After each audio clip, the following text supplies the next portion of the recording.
एक गांव में हरिया नाम का एक किसान रहता था। वो बहुत मेहनती और ईमानदार इंसान था। हरिया के पास थोड़ी सी ज़मीन थी जिसमें वो गेहूं, धान और सब्जियां उगाता था। वो रोज़ सुबह जल्दी उठकर अपनी खेतों में काम करने चला जाता था। हरिया बारिश, धूप और ठंड की परवाह किए बिना मेहनत करता था। वो जानता था कि अगर वो ईमानदारी से मेहनत करेगा तो उसकी फसल अच्छी होगी। गांव के लोग उसे उसकी सादगी और मेहनत के कारण बहुत सम्मान देते थे। हरिया ज़्यादा अमीर नहीं था, लेकिन वो संतुष्ट था। वो अपने परिवार का अच्छे से पालन पोषण करता था और दूसरों की मदद करने से कभी पीछे नहीं हटता था। उसकी मेहनत से गांव के लोग भी सीख लेते थे। हरिया अपनी पत्नी और अपने एक बच्चे के साथ गांव में रहता था। उसका परिवार छोटा था, लेकिन बहुत खुशहाल था। उसकी पत्नी घर संभालती थी और बच्चे का ध्यान रखती थी। वो हरिया की मेहनत में उसका पूरा साथ देती थी। हरिया दिन भर खेत में काम करता था और जो भी कमाता था उसी से अपने परिवार का पालन पोषण करता था। शाम को जब वो घर लौटता तो उसकी पत्नी प्यार से उसके लिए खाना बनाती और उसका बच्चा खुशी खुशी उसके पास आकर बैठ जाता था। हरिया अपने बच्चे को अच्छी शिक्षा देना चाहता था ताकि वो बड़ा होकर एक अच्छा इंसान बन सके। भले ही उनके पास ज़्यादा पैसे नहीं थे, लेकिन उनके घर में प्यार, समझदारी और आपसी सहयोग था।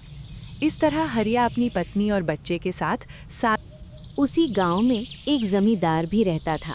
उसके पास बहुत ज़मीन और पैसा था, लेकिन उसका स्वभाव अच्छा नहीं था। वो हरिया से जलता था क्योंकि हरिया गरीब होते हुए भी मेहनती, ईमानदार और खुश रहता था। गांव के लोग हरिया की इज्जत करते थे और उसकी तारीफ करते थे। यही बात जमींदार को पसंद नहीं थी।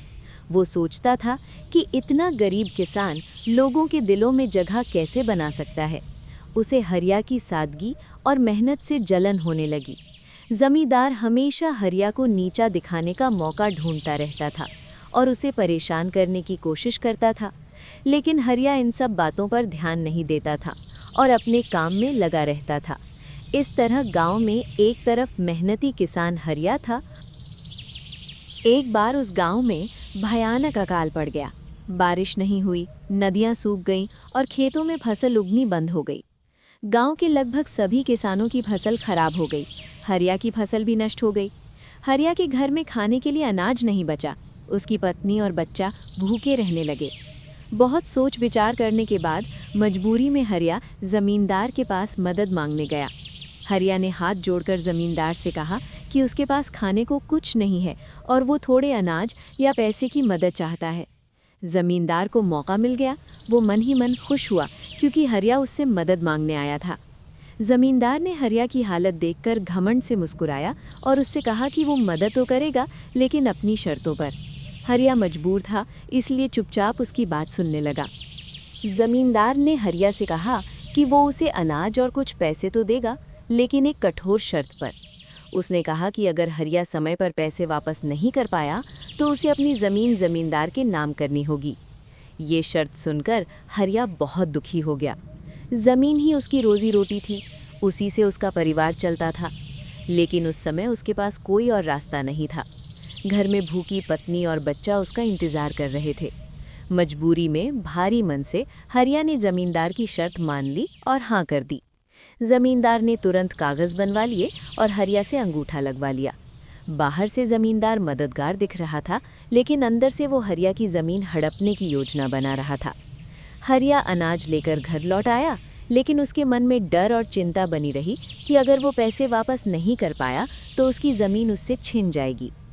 इस तरह हरिया की मजबूरी का फ़ायदा उठाकर जमींदार ने उसे अपने जाल में फंसा लिया। घर पहुंचकर हरिया बहुत परेशान और उदास था। उसके चेहरे से साफ दिख रहा था कि उसके मन में कोई भारी चिंता है। ये देखकर उसकी पत्नी घबरा गई। उसने प्यार से हरिया से पूछा कि वो इतना परेशान क्यों है।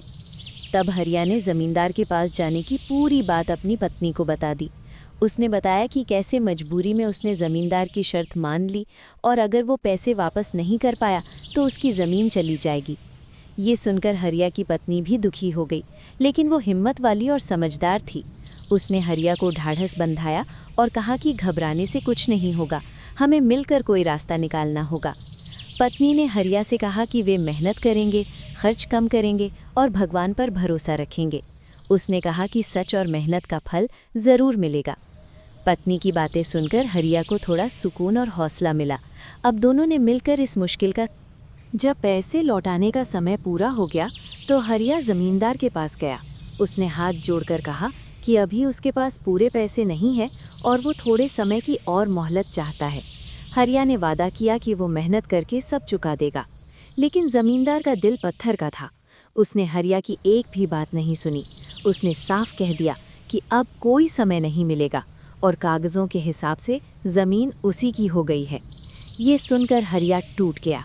उसकी ज़मीन, उसकी मेहनत, उसका सब कुछ उससे छिन गया। भारी मन और गहरी पीड़ा के साथ हरिया वहाँ से चला गया। अगली सुबह जब गांव में सवेरा हुआ तो लोगों ने देखा कि हरिया की लाश उसके ही खेत में पड़ी हुई थी। ये खबर पूरे गांव में आग की तरह फैल गई। हर कोई सन्न रह गया। जिस किसान ने पूरी जिंदगी मेहनत और ईमानदारी से गुजारी, वही इंसान इस तरह दुनिया छोड़ गया। गांव वालों को जमींदार की निर्दयता पर गुस्सा आया। हरिया की मौत के बाद उसका परिवार पूरी तरह अकेला पड़ गया। उसकी पत्नी और बच्चा बेसहारा हो गए। गांव वाले दुखी थे, लेकिन जमींदार के डर से कोई खुलकर कुछ कह नहीं पाया। हरिया का घर सूना हो गया, जहां कभी मेहनत और प्यार की खुशबू रहती थी। कहा जाता है कि हरिया की आत्मा को शांति नहीं मिली। उसने न कोई अपराध किया था, न किसी का बुरा चाहा था, फिर भी उसे अन्याय के कारण अपनी जान गंवानी पड़ी। उसकी आत्मा उसी खेत के आसपास भटकती रहती जहां उसने पूरी जिंदगी पसीना बहाया था। हरिया की आत्मा जमींदार की निर्दयता और लालच को याद कर तड़प उठती थी। उसके मन में बदले की भावना नहीं, बल्कि न्याय की पुकार थी। वो चाहती थी कि जमींदार को अपने किए का एहसास हो, ताकि कोई और गरीब किसान इस तरह बर्बाद ना हो। धीरे धीरे गांव में अजीब घटनाएं होने लगीं। जमींदार को चैन की नींद नहीं आती। उसे हर जगह हरिया की छवि दिखाई देने लगी। उसका मन डर और अपराध बोध से भरने लगा। गांव वाले कहने लगे कि ये सब हरिया के साथ हुए अन्याय का परिणाम है। एक रात हरिया की आत्मा जमींदार के पास जाती है, बदला लेने के लिए नहीं, बल्कि उसे उसके पापों का एहसास दिलाने के लिए। जब जमींदार अपने बड़े घर में सो रहा होता है, तब उसे अजीब सी बेचैनी होने लगती है। उसका मन घबराने लगता है और पसीना छूट जाता है। उसे सपने में हरिया दिखाई देता है, वही साधारण कपड़ों में, लेकिन आंखों में गहरा दुख। हरिया कुछ कहता नहीं, बस चुपचाप उसे देखता रहता है। वो न चिल्लाता है न मारता है, लेकिन उसकी खामोशी जमींदार के दिल को चीर देती है। उस रात के बाद जमींदार को चैन नहीं मिलता। उसे हर जगह हरिया ही दिखाई देता है। खेतों में, आईने में, सपनों में। उसे अपने किए पर डर और पछतावा होने लगता है। पहली बार उसे समझ आता है कि उसने एक गरीब किसान से सिर्फ ज़मीन नहीं छीनी, बल्कि उसका जीवन और परिवार भी तोड़ दिया। हरिया की आत्मा का बदला यही था। जमींदार का सुख, उसकी नींद और उसका घमंड छिन जाना। आखिरकार जमींदार टूट जाता है। वो गांव वालों के सामने अपनी गलती मानता है, हरिया की ज़मीन उसके परिवार को लौटाता है और मदद का वादा करता है। एक गहरी रात जब जमींदार अपने कमरे में अकेला बैठा था, तभी अचानक ठंडी हवा चलने लगती है। दिया कांपने लगता है और उसी पल हरिया की आत्मा जमींदार के सामने प्रकट हो जाती है। हरिया वैसा ही दिखता है जैसा वो जिंदगी में था, सादा, शांत, लेकिन उसकी आंखों में गहरा दर्द था। हरिया की आत्मा भारी आवाज में कहती है, तेरी वजह से मेरी जान गई है। मैंने मेहनत की, ईमानदारी से जिया, लेकिन तूने मेरी मजबूरी का फायदा उठाया। ये सुनते ही जमींदार कांपने लगता है। उसके मुंह से शब्द नहीं निकलते। हरिया की आत्मा फिर कहती है, तूने मुझसे सिर्फ जमीन नहीं छीनी, मेरे बच्चे का पिता और मेरी पत्नी का सहारा भी छीन लिया। जमींदार डर के मारे जमीन पर गिर पड़ता है। उसे अपने किए हुए पाप साफ दिखाई देने लगते हैं। वो रोते हुए माफी मांगता है और कहता है कि उसे अपनी गलती का अब एहसास हो गया है। अगली सुबह जब गांव में सूरज निकला तो एक और भयानक खबर फैल गई। गांव वाले जब खेतों की तरफ गए तो उन्होंने देखा कि उसी खेत में जहां हरिया की लाश मिली थी, जमींदार की लाश भी पड़ी हुई थी। ये देखकर पूरा गांव सन्न रह गया। किसी को समझ नहीं आ रहा था कि रात में क्या हुआ। न वहां किसी संघर्ष के निशान थे, न किसी और के आने जाने के। बस दो जिंदगियां, एक अन्याय की शिकार और दूसरी अन्याय करने वाले की। उसी मिट्टी पर समाप्त हो चुकी थी। गांव के बुजुर्गों ने कहा, ये बदला नहीं, ये न्याय का बोझ है।